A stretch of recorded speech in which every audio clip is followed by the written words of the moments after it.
Hello and welcome to the James Granström Podcast, Super Soul Model Series, where I help people tune and tap into their own natural state of well-being. Today's episode is how to make peace with change. If you're new to the podcast and you enjoy the content, please consider subscribing. And if you're returning to the podcast and you're getting great value, please consider leaving a review. Today's podcast is how to make peace with change. Change is inevitable. It's something that's just going to happen in life. And the quicker and sooner that we become comfortable in this inevitability, we learn to find a sense of inner peace. Life is always changing and life is always moving. Even if we look at the planet's moving at like 67,000 miles per hour in the orbit around the sun. Now, if we're on land around the equator, that's like 460 meters per second. And the reason why we can't feel that movement is because there is so much mass. But what we do notice is that in our life, things are always moving, things are always changing. And sometimes change is abrupt, but it's how we can make peace with that along the way, which is what I want to talk to you about. So we as a species are pretty great at learning how to adapt. We've adapted from like the caveman all the way to where we are right now, and yet there is still more evolution from us as a species. We're going to learn to tune and tap into higher states of consciousness, open up areas of our brain that haven't been accessed, and allowing even more amazing things into our life than we can possibly comprehend in the next 20 years, yet alone the next 100 years. So the world that we're seeing right now is going through a cataclysmic change, and we're caught up in the eye of the hurricane. The speed of which we are moving and comprehending and taking on and understanding new technologies and ideas is quicker than it's ever been before. And as we adapt, we improve. And life is all about the pace in which we can adapt and change whilst remaining and having a sense of centeredness and inner peace. Now, what's happening and has been happening to us, particularly over the last 15 years or so, since the energy of the planets began to shift and become a lot quicker, since the awakening of more and more human beings. And when I'm talking about awakening, I'm talking about waking up to new ideas, waking up to spirituality, waking up to realizing that we're more than just this physical form. There's a lot more going on around us. So there's so much change happening around us right now that sometimes it feels so uncomfortable that we're trying to cling to old ways, old traditions to make us feel peace with the known. But what's really happening is we're shifting into a period of the unknown. We're shifting into a period of uncertainty, which is causing a lot of inner chaos and a lot of disruption towards our inner peace. And so what I want to do is give you back your inner peace by sharing some ideas that will help you return to that state. If you're feeling a little inner chaos, if you're feeling a little pain, if you're feeling suffering, if you're feeling scared of change, then it's absolutely imperative that you look towards nature to help you reboot that software program so that you return to this wonderful place of inner peace, because it's in nature you will find the answers that you really seek. And when we disconnect from nature, which we have done as a society since moving in towards the cities, what happens is we feel more suffering, we feel more pain, because we feel disconnected from our true knowing that all is well. So what I'm going to do in this episode is I'm going to share with you some of the ways that will help you tune and tap into a natural state of well-being, which will help you find peace when change happens. Let's be honest, change is uncomfortable, it's stressful, it requires new thinking, it requires new structures in place, it requires a new way of dealing with things, which means we have to think differently and act differently and behave differently, which requires us to use more energy. And as a species, we have gotten very comfortable settling. And so maybe you find yourself really settling for comfortability. I know I did. And it's a hassle having to change anything. But that is not where satisfaction lies. Satisfaction lies on the other side of that. And so when change happens, it requires you to get out of the automatic and get yourself into manual gear, because nothing will change until you get out of your habits that aren't serving you any well. And sometimes change is brought upon us as a result of our need to upgrade our own software in our mind and perhaps our habits and in our life and by the way we're doing things. I believe personally that what's been happening over the last 20 months or so has been a real wake-up call of introspection, so that something new can take its place, something benevolent can take its place, so we wake up as a species to our sense of well-being. When life is comfortable and when we keep settling for what we've got and not wanting to change anything, what this eventually does is breed dissatisfaction.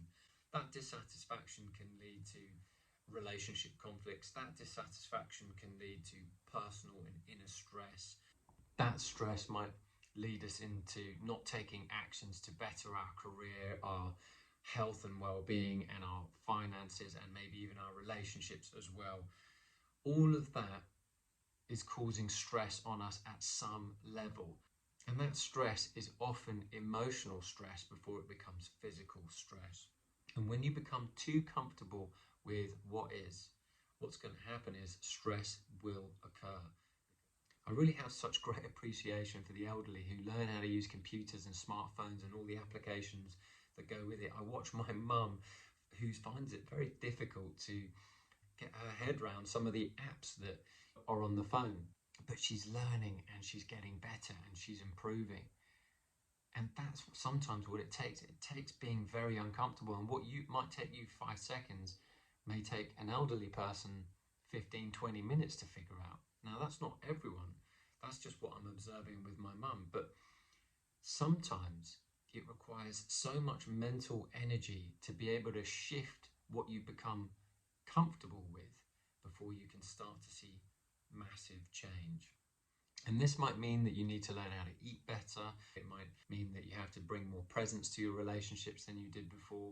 This might mean that you have to find a newer way of working, create a new level of income. This might mean that you have to change your work and have a hybrid work where you may be sometimes at home and sometimes at your place of work.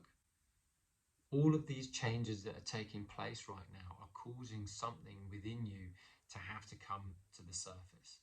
What it's doing is trying to draw something deep within you and bring it out into the open. Because what you're really seeking on all levels is trying to find a way to connect with other people. And connection with other people has to start with your ability to connect to yourself, particularly when you're having a hard time. And if you're having a hard time and experiencing a bit of inner chaos, it means that you have to learn to center yourself over and over again, because your ability to connect with other people and really reach out and make a difference will be the direct result of how good you are at managing your own emotions. And so learning how to connect with other people and being successful at it is a result of you being able to take really good care of yourself. So in this next part of the episode, what I want to do is I want to give you some of my ways, some of which are ideas and some of which are practical, to help you make peace with change. Number one, the first thing you can do to make peace with change is to control what you can and relinquish what you can't. Relinquish the need to control what you can't. Now, you're not going to always be able to feel as though you can control everything, although you may try. For all you control freaks out there, that was once me, once upon a time. And the best way to do this is to learn how to manage what you have. Can you manage your time? Can you manage your money? Can you manage your energy? Can you manage what you have? Because when you manage what you have, you'll get more to manage. Because the universe always wants to give more to what people are managing very well. The very act of responsibility means that the universe sees that you're a more powerful human being. And in that act of being responsible, it wants to give you more, meaning it will give you more opportunities to improve the quality of your life. So when you manage what you have, and if it's only a small amount of money, manage that, what you've got right now. And if it's your health, how are you managing your food? Are you eating the right foods? Are you choosing the right foods? And are you exercising regularly? Are you moving your body? Are you taking time to relax your mind? Are you taking time to meditate? And if you don't know how to meditate, make sure you head over to my website at James Granström and learn those 7 ways to meditate in 7 days. Just that process alone will help you get centered with a greater level of inner peace. Because when you learn how to manage what you've got, whether it's your time, your energy, your money, your relationships, the best you can, you're going to get more to manage, which is going to improve the quality of your life. It's not like if I manage more, I'm going to get more load on my shoulders. It means the more you manage and the better you manage, you're going to have more opportunities for greater things to come into your life. And that's why I noticed, because I was once this guy, is that when I didn't manage my money well, I was the one who was always paying fees, etc. But when I learned how to manage what I had and do it extremely well, I had more to manage. And so this is what's going to be the case for you. If you manage what you have extremely well, whether it's your food, your relationships, your money, your work, and your time, manage everything the best you can, and you're going to get more to manage. And if you prepare the way for what you want whilst you're managing and allow the universe to sort out the rest of the details, that is how you relinquish the need to control. I always write out to the universe, can you do these things for me every single day? Universe, please orchestrate these things for me. When I write that out, I'm relinquishing the need to manage those aspects of my day. I control what I can and manage what I can, meaning what I spend, where I invest my money, where I invest my energy, what I'm watching, the articles that I read. I choose all of those very carefully. So where could you do that? And where can you begin to prepare the way for other stuff to come in? Make sure that every single day you write down what you want the universe to sort out for you, because there's certain things that you can't do that the universe can. Orchestrate me being in the right place at the right time today. Universe, orchestrate me rendezvousing with wonderful people today. Universe, orchestrate it so that meeting goes extremely well and there's a win-win today.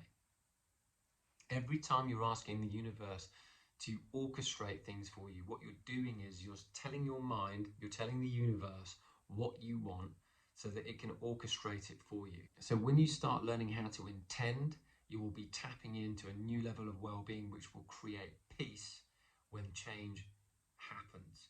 So in all my experiences of when I've had really difficult change happening, whether it be the death of my father or a relationship ending or my work changing, whatever that might be, I'll always write on that list, universe, please orchestrate so that something wonderful comes out of this today.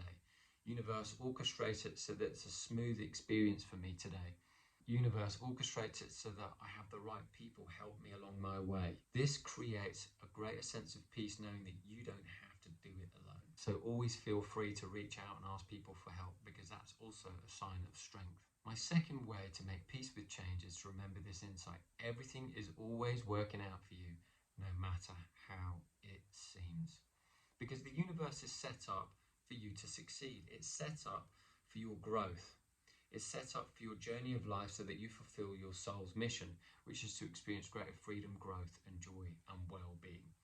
But you can't do that if you're always stressing out, if you're always trying to manage everything. So that wonderful little affirmation, things are always working out for me. And sometimes at the end, particularly on those tough days, no matter how it seems, always brings me greater peace.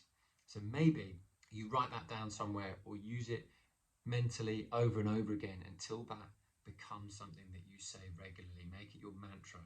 Make that an affirmation you use over and over again. Things are always working out for me. Life is always working out for me. Everything is always working out for me. Why is everything always working out for me? What if everything is always working out for me, no matter how it seems?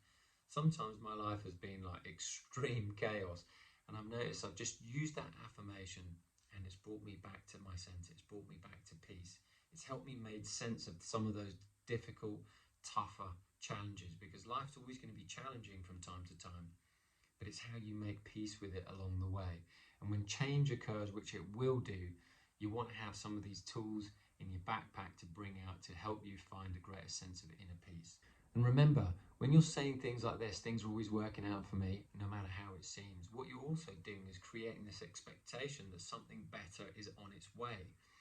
And when you have that faith and you extend that faith within yourself, which is an intangible asset on the balance sheet, faith, goodwill, trust, and this is your inner narrative, this is your inner self-talk that's going on, that expectation creates a setup for you to walk into an experience in the future that will be good for you. An expectation breeds more confidence and it breeds more peace. My third way to learn how to make peace with change is to accept what is. You've got to learn how to accept what is to move beyond it, because if you're fighting it, what's going to happen is you're going to get stuck with it. Whatever you resist persists. That's a universal law. So whenever you push against something, it creates more pushing against you. So it's really important that you learn to accept what is, even though you may not like it. You might not like your circumstances may have changed. Someone might have died. Something has happened in your life. Maybe your work's changed. Maybe a relationship has changed or something's happening. Whatever it may be for you, accept it and trust that on the other side of this, something beautiful is on its way. Something better will take its place. This is just the growing pains right now. Because when we settle for less, we will always experience a little bit more pain. And growth is often associated with pain because when we grow, we learn how to discern better. I know for me, particularly some of my toughest times when my father died, what I noticed, I became a much stronger person. I became a much more organised, efficient human being than I was before because of the responsibility that I was now wanting to take on to look after my family, look after my mum. And just remember, when you accept what is and you accept the responsibility for what's happening right now, you're going to be able to move beyond it, because acceptance is non-resistance, and non-resistance means that you can now move beyond. So it's like an emotional state of energy that you might not like the present moment as it is, because it's infused with challenge, infused with obstacles, it's infused with things that you didn't foresee and now as you're having to deal with. But if you can accept it, you're now going to be able to move beyond. When people are talking about some of the things that have been very difficult, I always go, that was then and this is now. What that actually does is it just lets the past be what it was, accept it, and this is now. This is a new moment in which you can create something beautiful and new. And when people are talking about some of the things that have been very difficult, I always go, that was then and this is now.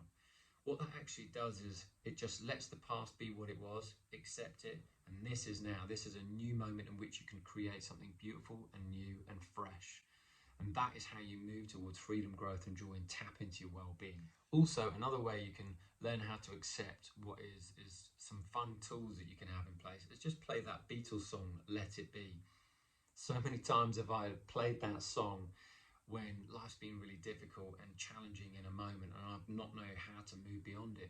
And I just play that song and it soothes me. You could choose any song that will soothe you, but Let It Be has got a really powerful connotation when learning how to utilize the power of acceptance in your life. My fourth way to make peace with change is to question what's happening. Change is inevitable, and it means that new is coming into your life. And that change often means new opportunities. But before you get to those opportunities, you've got to create that sense of peace, because opportunities are going to be on a different frequency to the challenge and the change that's happening right now. So you've got to ask yourself the question, what are the silver linings in this experience? What are the blessings in this experience? Because when you're looking for the positive aspects of any situation, this is what your mind's going to find more of. So if you're looking for the silver lining in every experience, if you're looking to count your blessings in every experience, particularly when it's challenging and particularly when changes are happening, what that does is it empowers you rather than makes you a victim. Look for the opportunities, look for the silver linings, look for the positive aspects. And that's what you will see more of. So question everything and ask yourself, what's the blessing in disguise? My fifth way to make peace with change is to learn to discern. Learn to discern when you're getting comfortable. Whenever you're getting comfortable in life, you'll notice it. You're thinking, oh yeah, everything's all right. Be prepared because change is coming. I've noticed this pattern time and time again. And whenever you become too comfortable with the way things are, I guarantee you change is going to happen in some way, shape or form. You've got to learn how to sit in this place of non-attachment between being comfortable and being uncomfortable. When you're not attached, what's going to happen is you're able to have this sense of freedom. And that freedom means that you'll be ready to move whenever the time comes. And if you're in that place, it means that you are flowing with life. It means you haven't become too set in your ways. It means you haven't settled for less. The contrast in life, the challenges that come about are there for our growth. And I know that whenever I've gotten comfortable, change comes and it's very abrupt. And so I'm always trying to find this place of being comfortable, but not being too comfortable. Because if I'm too comfortable, it means that when change comes, I won't be ready. And I want to be ready for change when it comes, because I want to be prepared. So always be prepared for new opportunities to come and flow into your life. And maybe that's going to be a relationship, maybe that's going to be work, maybe that's going to be your finances, maybe that's going to be your health. But don't fight change when it presents itself. Accept it and trust that it's there for your highest good. But just remember this, in the long run, there will be growing pains throughout the process. That's part of life. And that's exactly what happened when you're a teenager. It's very uncomfortable as a teenager to grow because your body's changing from being that of a child to one of becoming an adolescent into an adult. So many things are happening in your body at that time. So many chemicals are happening. So just to thread the needle here, don't worry and don't fret when change happens. That's easy for me to say, but just remember the insights that I've shared with you today. Life is a setup, especially for you. And everything that's happening and changing in your life is there to help you grow and become better and reach your unlimited potential, which is up to you. Life is set up especially for you, and everything is working out for your highest good. But you've got to look for evidence of where things are working out. You've got to look for evidence of where things have worked out for you, so you can cement this understanding and you can cement this belief into your system. Because as you notice that things are working out for you and you look back and connect all the dots, you're going to find greater peace in every new moment. And maybe it won't make sense in the moment, but it will make sense when you look back. And just remember also this insight is the universe knows what you want, and it knows it greater than you're able to sometimes articulate it, because it's been picking up on the subtle preferences you've been having throughout your life. And so the path to getting what you want is through growing. There's a gradual growth. And sometimes pain is associated with that growth. But ultimately, it will serve you because you will be a better human being throughout that whole experience. And also remember this, that everything is temporary. Everything that's in form right now is temporary. But the only thing that is permanent is your love. The love that you have is permanent. Remind yourself often, particularly when life gets tough, that something better is always on its way. I've noticed this pattern over and over again, particularly when people have died or passed away. My best friend passed away when I was like 26, 27. My father passed away last year, and my grandparents both died within 9 months of each other. And throughout all those experiences, I've noticed the beauty that has happened a year or two after those seemingly tragic events. And so if you're on the lookout to notice that things are always improving, things are always getting better, you'll have peace along the way, and you won't be fearful or anxious when change happens, because it's these insights that I've shared with you today that will help you attain a greater level of peace when life changes in front of your eyes. Frank Sinatra was right, the best is always yet to come, and the best will always be on its way to you if you're on the lookout and you're ready and you're willing to stay a little uncomfortable, because in your discomfort you'll be learning and growing and not attaching to the way things should be rather than the way things could be. Anyway, I hope you enjoyed today's episode, and I hope you got some real value from it. And if you have, please remember to give it a like, subscribe, and leave a review if, like I said, if you've got great value from it. But until the next episode, I wish you a wonderful week ahead, and I wish you green lights all the way.